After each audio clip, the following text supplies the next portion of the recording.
अरे क्या हुआ? घर में इतना तनाव क्यों है? मुकेश को आश्चर्य हो रहा था।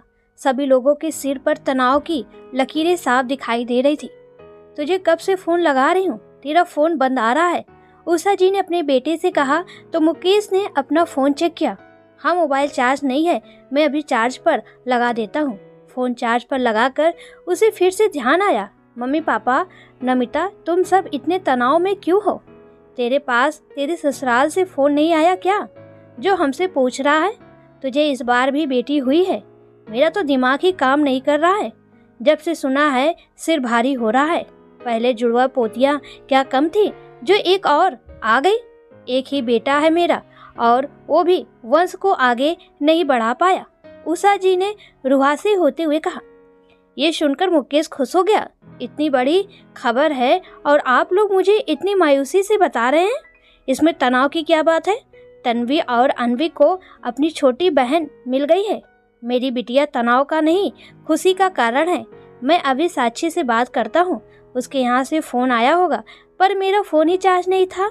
मुकेश ने अपने पापा का फोन लिया और अपनी पत्नी से बात की। बहुत बधाई हो, मैं कल सुबह तक तुम्हारे पास पहुँच जाऊंगा। तुम अपना और नन्ही सी परी का ध्यान रखना। उषा जी ने हाथ से मोबाइल ले लिया। पागल हो गया है क्या?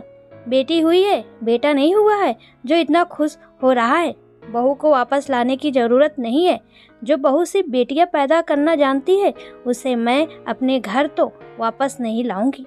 मम्मी, आप कैसी बातें कर रही हैं? साक्षी इस घर के कड़कड़ में बसी हुई है। बेटी हम दोनों को हुई है। वो माँ बनी है तो मैं भी फिर से पिता बना हूँ, और ये सब साक्षी के हाथ में नहीं है।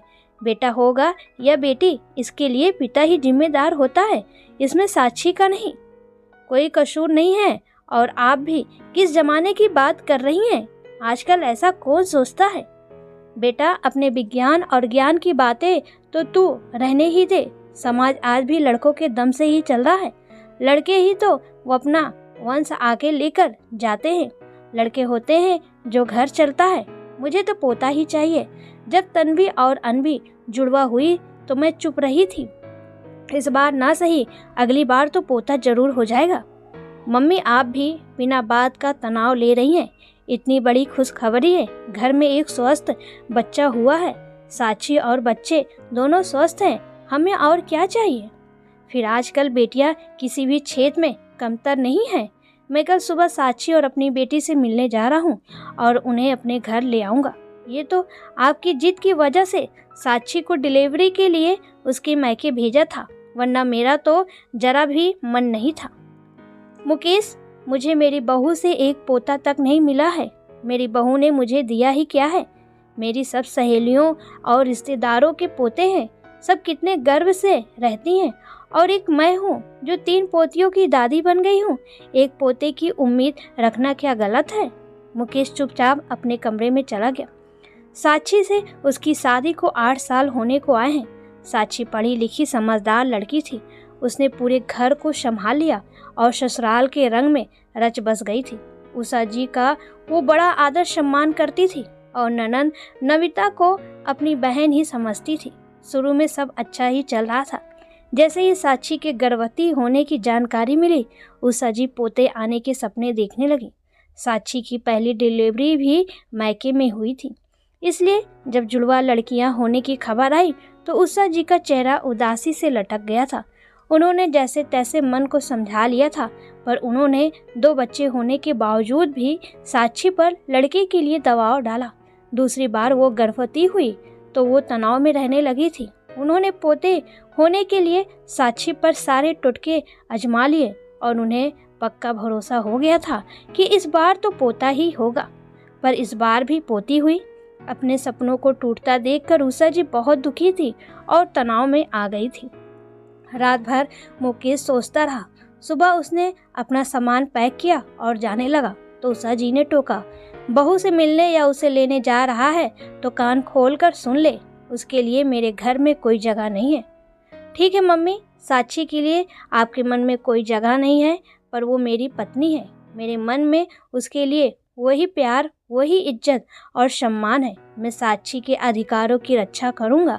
मैं उसके लिए नया घर किराए पर ले लूँगा।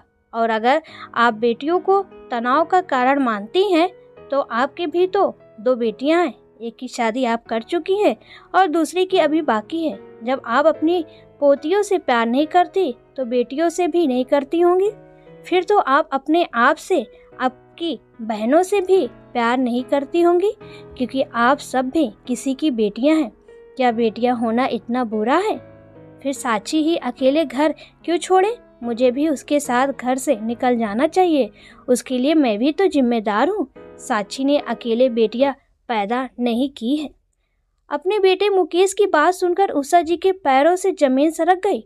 उन्होंने सपने में भी नहीं सोचा था कि उनका बेटा उन्हें ही घर छोड़ने की धमकी देगा। तभी उनकी बेटी नमिता बोली, मम्मी, फिर तो आपने मेरे और दीदी के जन्म पर भी ऐसे ही हमें कोसा होगा। आप तो हमें बिल्कुल प्यार नहीं करती। दीदी की भी तो 2 बेटियां हैं, पर उन पर तो आप जान छिड़कती हैं। तो क्या वो सब दिखावा है? बेटी की बेटियां प्यारी होती हैं, पर बहू बेटियां पैदा कर दे तो उसके साथ दुर्व्यवहार क्यों किया जाता है? ये सब सुनकर उषा जी शर्म से जमीन में गड़ गई। उनके आंसू बहने लगे। उन्हें अपनी गलती का एहसास हुआ। मुकेश, नमिता, तुम दोनों मुझे माफ कर दो। तुम दोनों ने मेरी आंखें खोल दी। हम सब अपनी बहू और पोती से मिलने चलेंगे और हम सब इसी घर में एक साथ रहेंगे। ये सुनकर सबके चेहरे से तनाव गायब हो गया और ओठों पर मुस्कान छा गई।